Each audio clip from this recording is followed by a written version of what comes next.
Assalamualaikum warahmatullahi wabarakatuh. Anak-anak kami, hari ini kita masuk materi pembelajaran tentang bijak menggunakan teknologi yang akan menyelamatkan hidup kita. Dan yang pertama, bijak menggunakan teknologi. Apa itu bijak menggunakan teknologi? Teknologi memang sepasang mata pisau bermata dua, banyak memberi keuntungan namun tak jarang juga membawa kerugian. Agar tak salah langkah dalam memanfaatkannya, mari kita lihat kelebihan dan kekurangan penggunaan teknologi informasi dan komunikasi.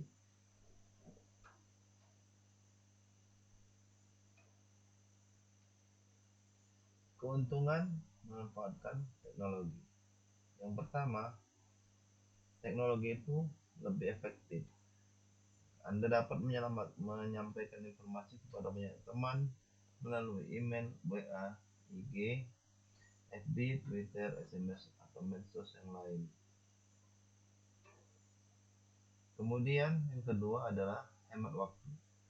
Dalam hitungan menit, Anda bisa terhubung dengan berbagai informasi. Yang berikutnya adalah hemat biaya dan sumber daya.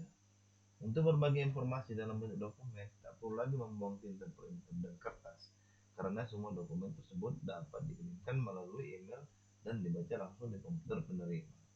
Apalagi sekarang, anak-anak kami, penggunaan teknologi sangat berkembang pesat.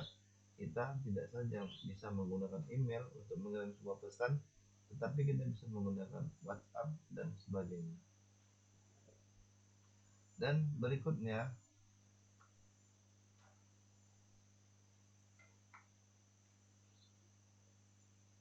kelebihan teknologi informasi.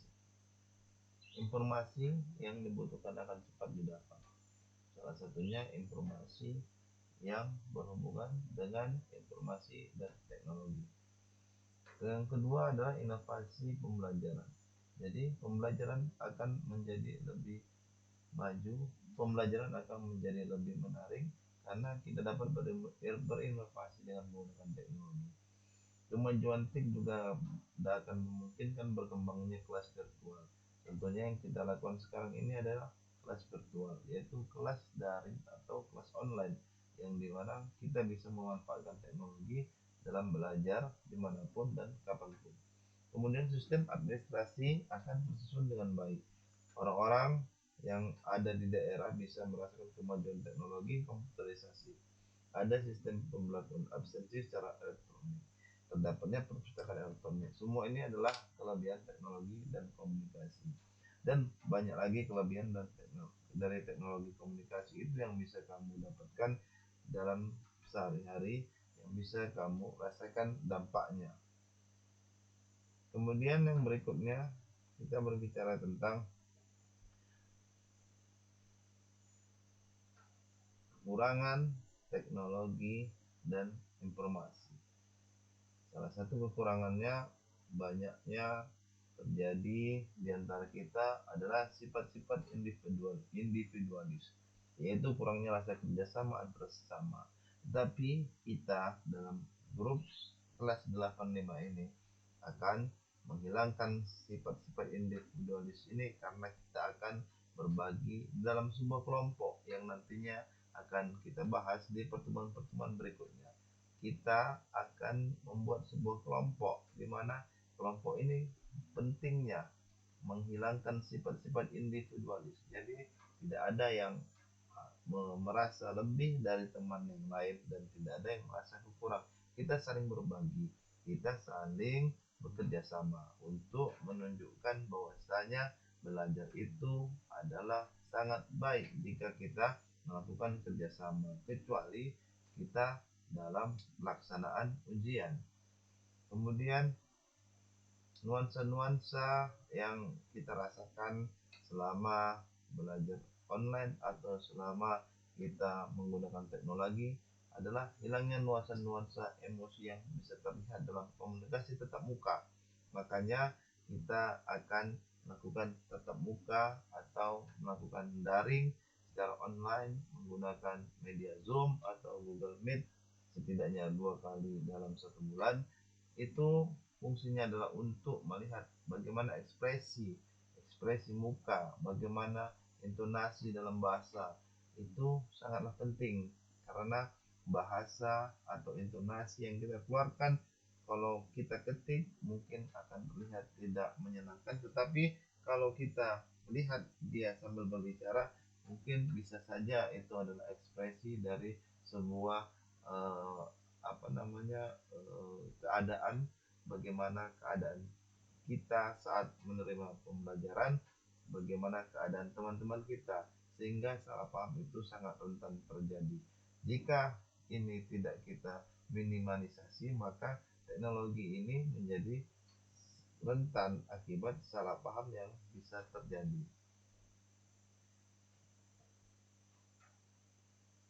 Kemudian yang berikutnya adalah kekurangan teknologi informasi dan komunikasi yang berikutnya membuat kita malas bekerja, membaca-baca buku pendidikan karena terpengaruh hal-hal yang instan. Maksudnya instan di sini adalah kita bisa sangat cepat untuk mendapatkan hal-hal yang kita inginkan. Itu menyebabkan kita menjadi malas. Tetapi ini yang menjadi apa namanya masalah bagi kita yang harus kita tuntaskan, yang harus ada solusinya. Dengan semakin pesatnya teknologi, kita dapat memberikan peluang ataupun peluang masuknya video-video yang berbau pornografi, kekerasan ataupun aksi itu akan menjadi sangat pesat atau akan menjadi sangat mudah. Maka dari itu kepada seluruh anak-anak kami, ini yang harus kita hindari karena teknologi ini seperti yang tadi disampaikan di depan, seperti mata pisau yang dua, antara depan dan belakang atau antara apa namanya pangkal dan eh, apanya ujungnya, itu dua-duanya sangat tajam. Kalau kita bisa arahkan itu ke tindakan-tindakan yang positif, maka itu akan menjadi sangat berdampak kepada kita dan sangat menjadi kemudahan kepada kita. Tetapi jika kita gunakan teknologi ini ke arah-arah yang negatif, maka akan menjadi dampak yang buruk kepada kita. Contohnya banyak-banyak kasus yang terjadi sekarang ini yang bisa kita lihat di berbagai macam media, media televisi, media sosial dan sebagainya.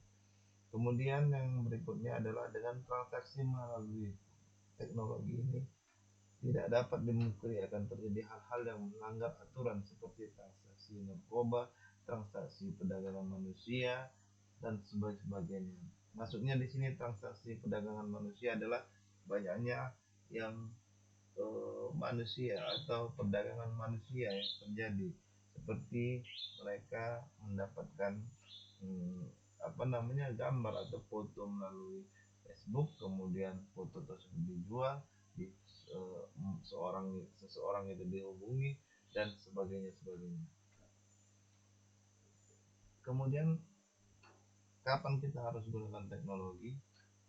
Jadi teknologi itu kita gunakan saat kita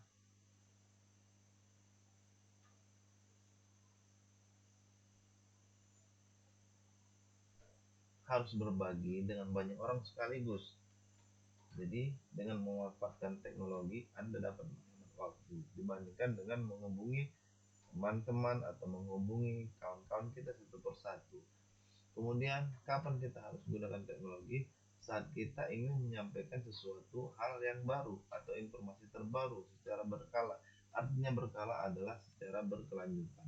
Dengan bantuan teknologi, semua perkembangan terbaru dapat kita sampaikan seketika dan lebih cepat. Kemudian kapan kita harus menggunakan teknologi? Saat kita ingin membagikan sebuah dokumen dalam jumlah banyak kepada orang lain. Tidak hanya dalam jumlah banyak, jika dokumen itu kita rasa perlu untuk kita bagikan, kita bisa dengan memanfaatkan email, WA, Facebook, Instagram, dan lain sebagainya. Kita tidak perlu mencetak dokumen kemudian membagikannya satu persatu ke teman-teman kita atau ke rekan-rekan kita yang lain.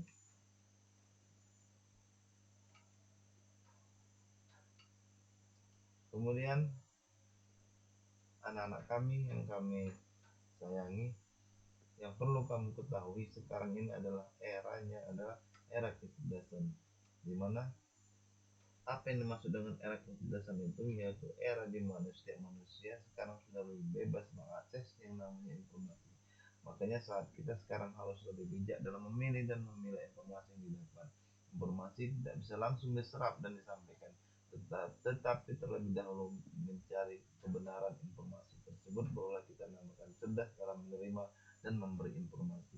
Artinya, setiap informasi yang kita dapatkan itu tidak harus langsung kita sebarkan kepada orang lain, tetapi kita harus dulu memilah dan memilih apakah informasi itu memang benar adanya, apakah sesuai dengan fakta yang ada, baru kita sampaikan agar tidak terjadi kesalahpahaman atau yang sekarang namanya hoax. Era informasi sudah berlalu, artinya dulu di mana tahun 2010-an, era ini adalah era di mana kita berbagi informasi yang bisa kita dapatkan misalnya hanya dengan melihat televisi ataupun yang lain sebagainya. Tetapi sekarang era informasi itu bisa lebih kita dapatkan di berbagai macam media.